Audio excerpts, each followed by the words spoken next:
What's going on, everyone? It's I Eat Civics. I'm here with a Bash R Us build for Necromancer. So let's go through the character screen real quick. So put on the buffs. I am in Sildar right now, so let's see. So we're running around almost 24,000 spell resists, physical resist. It should be about 3k critical resist and 19, almost 2k stamina recovery when you have all your buffs on. We have some battle spirit. Serpent is, or the serpent is the boon for your stamina recovery. We need a lot of recovery when we're bashing.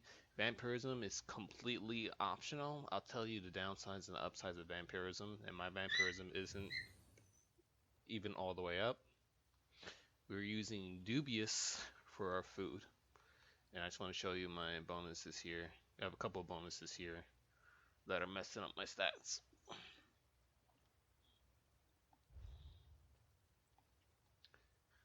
So let's get into the gear real quick. So there's two ways to run this. I'm going to show you the way I run in Cyrodiil and the way I run it in the Battlegrounds.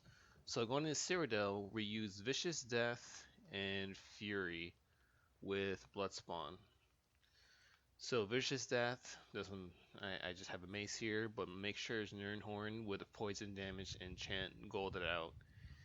You want your shield, you want it impen, and I put a max health. I needed some health. Your great sword. You can have a sword. I was using a mace for a while, or so I was using an axe for a while for the bleed, and I just wasn't liking the bleed so much. So I just got a great sword. It should be Nirnhorn, also with the poison enchant and golded out, of course. Bloodspawn, max stamina, impen. This is my medium. I run two medium on both bloodspawns. The second bloodspawn, the shoulders, is going to be your max stam impen. Everything else is impen. Fury, chest, impen, stam.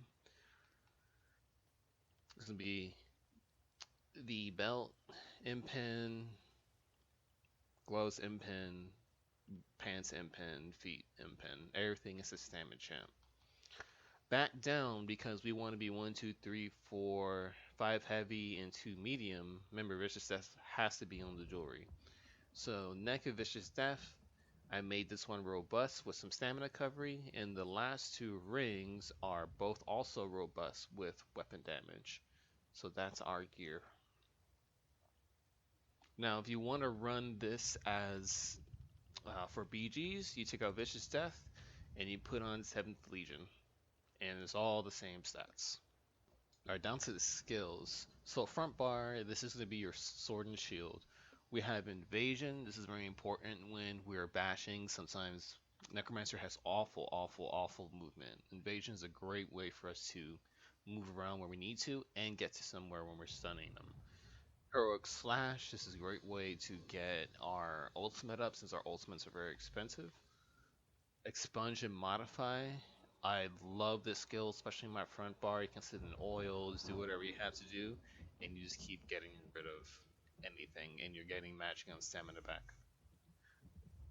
Blast Bones. So we're using Blast Bones for a couple of reasons. So when you're set up to start doing a opener, when you want to use our bashes, you throw out the blast bones. The blast bones takes about 45 minutes to get together and run to a place. So your blast bones, then you invasion, and then you start doing your bashes. You do your ultimate, start doing your bashes. So we're using the blast bones for that reason, for a little extra damage. Also, we're using blast bones for here. You're increasing our critical strike by 10%.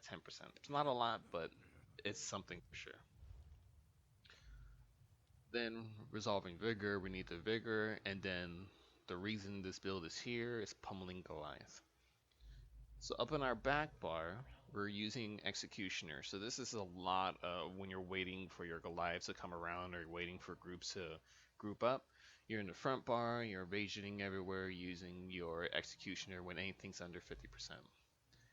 Necrotic Potency. So this is an amazing skill, and I'll show you in a little bit how to use this to generate a lot of ultimate. So from your corpses of enemies, you generate 6 ultimate, and you get a heal for 2 seconds, and your damage is reduced when you have this slotted. It's amazing.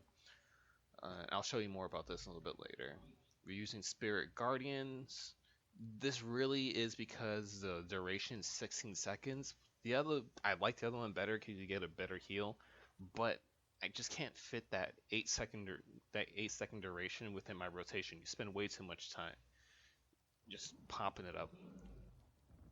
Beckoning armor, it's nice to suck some people in. It's alright. It means more in BGs than in out in the world or out in Cyrodiil. And then rally. I know a lot of people want forward momentum. This is really up to you. I like the bigger heal than the snare immunity because I have invasion, so I have to go somewhere. I will just invade there most of the time. And then we have renewing animation, which is just the res. That's just my back bar where I like to have it. The most important passive to have is going to be the battlefield mobility, second most important. And I'll speak about this and how you can get around this. And deadly bash is the most important passive to have, which improves your bashing damage by 100%, reduces the cost by 40%. If you don't have this, don't even bother using the bash build yet. That's about the most important. The second most important is going to be Undaunted. You really need to have your Undaunted. This 4% makes a big difference in the build, a huge difference in the build when it comes to just our stats. Yeah, I don't even have Assault and Support up. Bummer. Oh, races. So Imperial, Nord, Orc, or Argonian. The reason I went for Imperial instead of Orc, which would seem better because of the extra damage. I like the max health, which we need. I love this max stamina that we need, and reducing our skill abilities by 3%, which includes Bash, and getting back some stats at the same time. It just worked all around for me. You get to choose between your races. That's not a big deal. And down for Vampire. So right now, my Vampire is killing me. So a Vampire will give you extra magic and stamina, and really is about the undeath, where you take up to at least 50% less damage, mattering on your health pool, when your health is below 50% or 30%. I don't remember when it's double both ways. So the thing is, when we go into Goliath form, we gain so many hit points that we hit that 30% mark very quickly. So while in Goliath form and you have vampirism and undeath, and you're in that 30%, so that's about say 25k hit points range.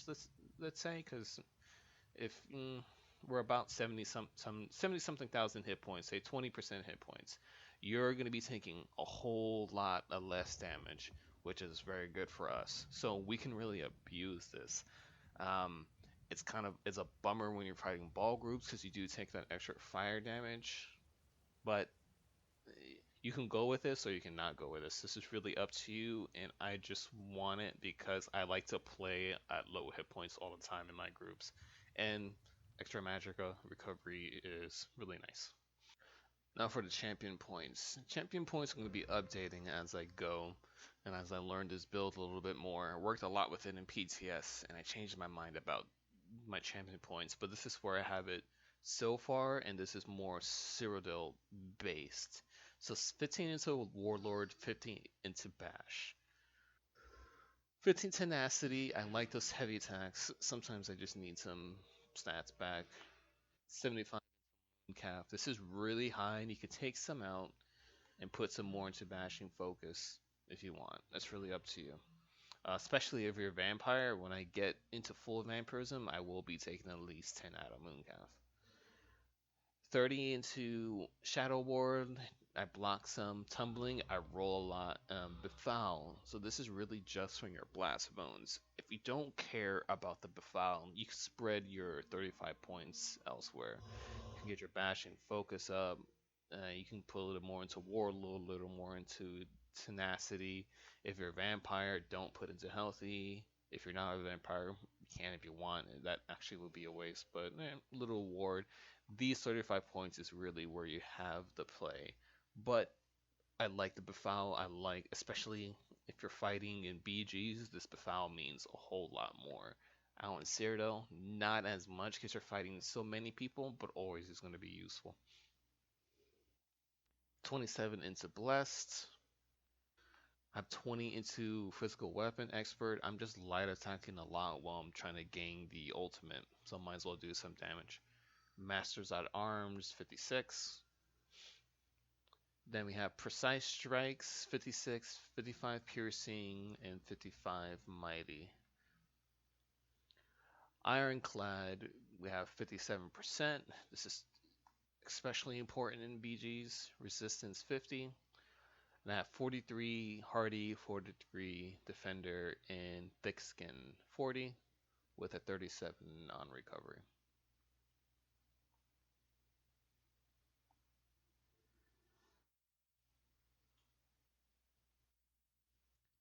So yeah, everyone, that's it. I have a hit point build coming up for us for Necromancer, and I have a Magica tank build coming up for Necromancer. There's a lot to do, so I wanted to get this one out to you before I moved on to the other ones. So if you like this, like and subscribe, share. Let me know if you have any comments. Should I change anything up in the champion tree? Anything like that, let me know because I'm always up to math and debates. I love it. Or if you think I should be using different skills, why did I pick Imperial over Nord or Orc? So yeah, hope you guys enjoyed this, and I'll catch you all on the next build. The next build is probably going to be my Magica tank. It's gonna look a lot like my Warden, or it's gonna come off of the way the spirit of the Warden. All right, I'll catch you all next time.